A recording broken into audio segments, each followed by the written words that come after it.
Hello everyone. तो यहाँ पे हम कंटिन्यू करेंगे जो हमारा अगला सीरीज मतलब सिक्योरिटी फोर्सेस को कंप्लीट करेंगे। आज छोटा सा ही बचा है, हार्डली 5-7 मिनट्स का, मैक्सिमम 10 मिनट्स का। यहाँ पे हम बात कर रहे हैं, ये पिक्चर में आपको कौन दिख रहे हैं?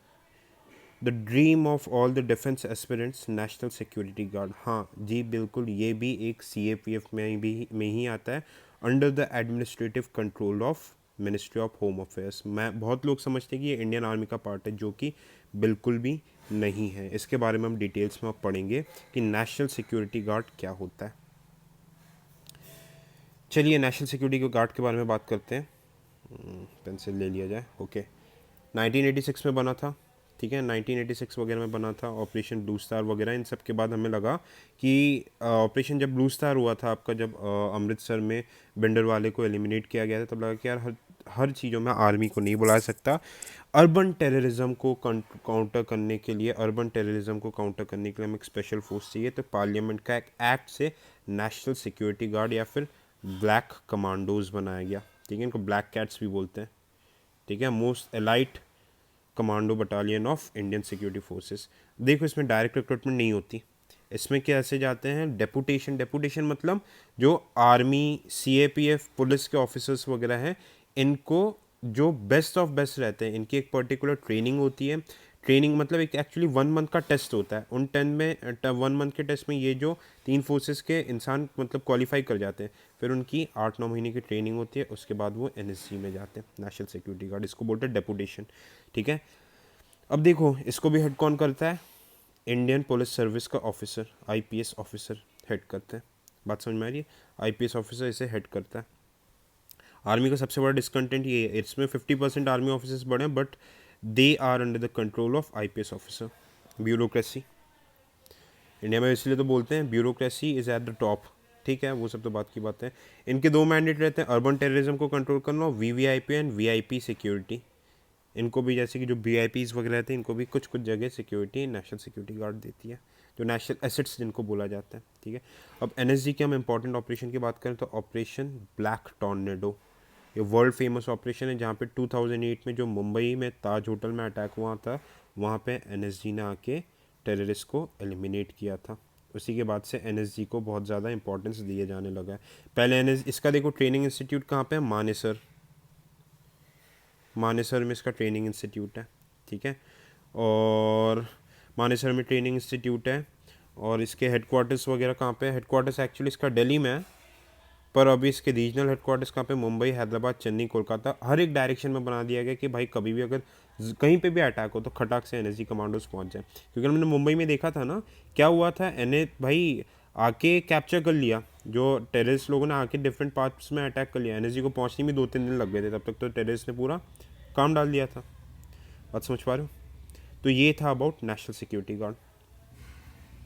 आगे की बात करते हैं हम। नेशनल सिक्योरिटी गार्ड, ओके, ठीक है, SPG हो गया, ऑलराइट, सॉरी। हाँ, ये हमें कौन दिख रहे हैं? ये हमारा 7वां CAPF है, स्पेशल प्रोटेक्शन ग्रुप, SPG। ये सूट में बंदे दिख रहे हैं पीछे, ये बंदे हैं SPG के बंदे हैं। ये prime minister, x prime minister, इनके बारे में आगे बात करते हैं। SPG की ज़रूरत क्यों पड़ी? देखो, SPG क्या है? एक तरीके का स्पेशल प्रोटेक्शन ग्रुप 1985 में बना था, after the assassination of Indira Gandhi. Indira Gandhi के थ्रेट वगैरह के बाद लगा कि नहीं भाई, हमें PM, उसके प्राइम मिनिस्टर की फैमिली, एक्स प्राइम मिनिस्टर, उनके फैमिली को एक स्पेशल प्रोटेक्शन देना पड़ेगा SPG का। हालांकि अभी रिसेंटली SPG का protection ex prime minister Rahul Gandhi, इन लोगों के पास से हटा लिया गया है। अब देखो, इसकी खास बात क्या रहती है?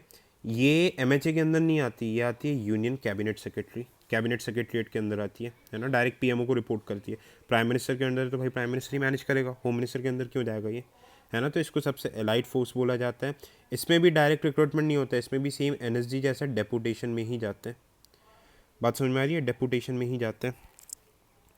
तो ये वाली अपनी बात हो गई, ठीक है। अगला फोर्स है अपना रेलवे प्रोटेक्शन फोर्स, ये मिनिस्ट्री ऑफ रेलवेज के अंदर आता है, ठीक है। और रेलवे सिक्योरिटी का काम रहता है। अभी रिसेंटली इनको OGS मिला है, पहले इसको IPS ऑफिसर हेड करता था रिसेंटली, अब इसको इनके कैडर ऑफिसर्स वगैरह हेड करेंगे, है ना। इसका भी कॉन्क्रीट एविडेंस नहीं है, पर हाँ ये प्रपोज किया गया कि IPS ऑफिसर्स इसको हेड नहीं करेंगे।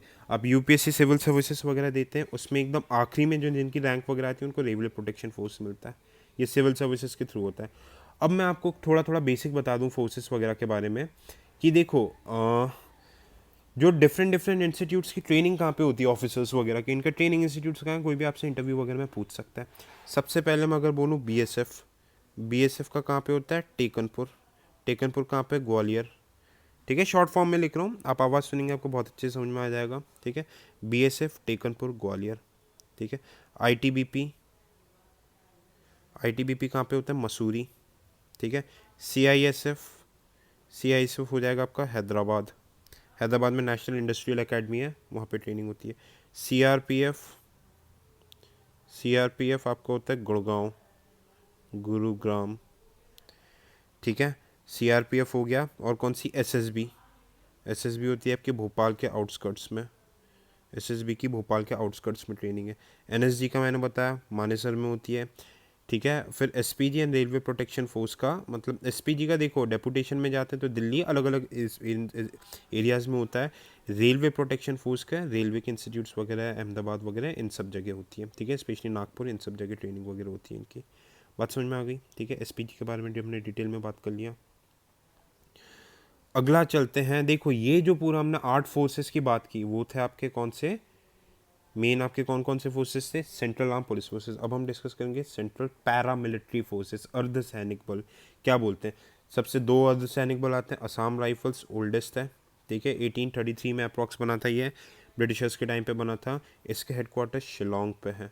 ठीक है, इनका मेन काम क्या रहता है, आसाम राइफल्स के इंडो म्यांमार बॉर्डर को गार्ड करता है, साथ ही साथ असम और नॉर्थ ईस्ट में इंटरनल सिक्योरिटी के मतलब देखता है। ये एक्चुअली इसके पूरे भी मेंबर्स के इसमें डायरेक्ट रिक्रूटमेंट होती है पर कम होती है, इसमें आर्मी ऑफिसर्स आते हैं, पूरी फौज से भरी है, ये आर्मी की ही रेजिमेंट है। और तो आर्मी की रेजिमेंट है तो आर्मी ऑफिसर ही लीड करेगा इसे। ठीक है, हाँ पर पैराडॉक्स देखो कितना यहाँ पे चालाकी है, पूरा सब कुछ आर्मी के अंदर है तो भाई मिनिस्ट्री ऑफ डिफेंस में लो ना, पर इसको रखते हैं मिनिस्ट्री ऑफ होम अफेयर्स। तो कहीं ना कहीं आईपीएस आईएएस ऑफिसर इसको भी लीड करता है। ठीक है, आईएएस ऑफिसर इसे भी लीड करता है। ठीक है, अब अगला बात करते हैं हम इंडियन कोस्ट गार्ड। पहले ये एमएचए के अंदर आता था पर इसमें और हेडेड बाय नेवल ऑफिसर, अब इसको मेच्योरिटी दिखा के एमओडी के अंदर डाला गया है। इसका काम क्या रहता है, जो इंडिया का 7,500 किलोमीटर का जो कोस्ट है इसको ये गार्ड करता है। मतलब 200 नॉटिकल माइल तक ये रहता है मेन लैंड से, उसके बाद नेवी रहती है, नेवी के साथ ही काम करती है ये इंडियन कोस्ट गार्ड। हाँ पर पे स्केल वगैरह इनका एमएचए का ही लगता है, अभी भी पूरा जो इनके ऑफिसर कैडर वगैरह होते हैं वो एमएचए के ही रहते हैं। ठीक है, बात समझ में। तो इसको प्योर डिफेंस फोर्स नहीं बोला जाता। डिफेंस फोर्सेस में कौन कौन से आते हैं, आर्मी, नेवी, एयरफोर्स। ठीक है, ये सब किस में आ जाते हैं जो हमने सीपीएफ देखे हैं, arm forces of the union और आर्म पुलिस फोर्सेस में। बात क्लियर।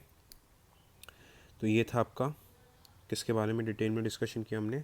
ठीक है, अब इसके अलावा कुछ कुछ सिक्योरिटी एजेंसीज़ के बारे में बात कर लेते हैं। फॉर एग्जांपल फेवरेट एजेंसी सबकी जो है इंटेलिजेंस ब्यूरो, एमएचए के अंदर आती है।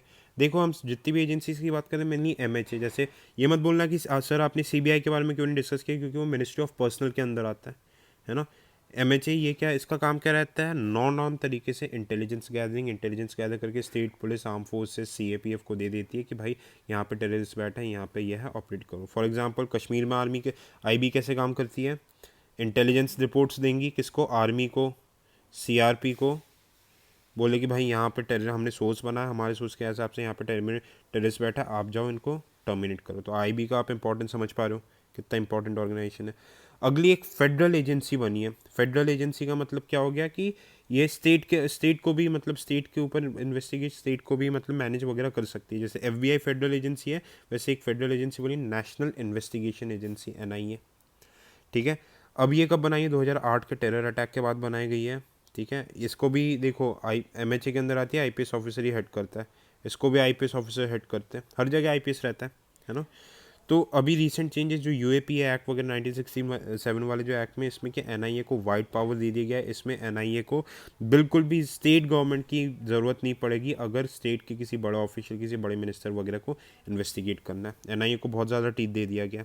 अगला है मैक, मल्टी एजेंसी सेंटर। इसमें क्या रहता है, जो टेररिस्ट के डेटाज वगैरह जो भी सारी चीज़ें रहती है वो आपस में शेयर की जाती है।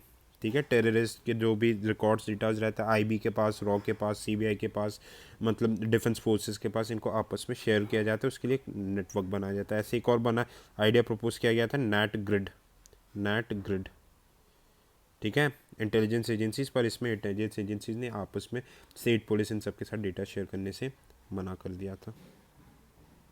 बात समझ में आई? ठीक है। तो यहाँ पे हमने पूरा डिटेल में security agencies of India discuss कर लिया है। आगे से हम कंटिन्यू करेंगे कहाँ से, नक्सलिज्म और डिफरेंट प्रॉब्लम्स को हम डिटेल में देखेंगे। Thank you.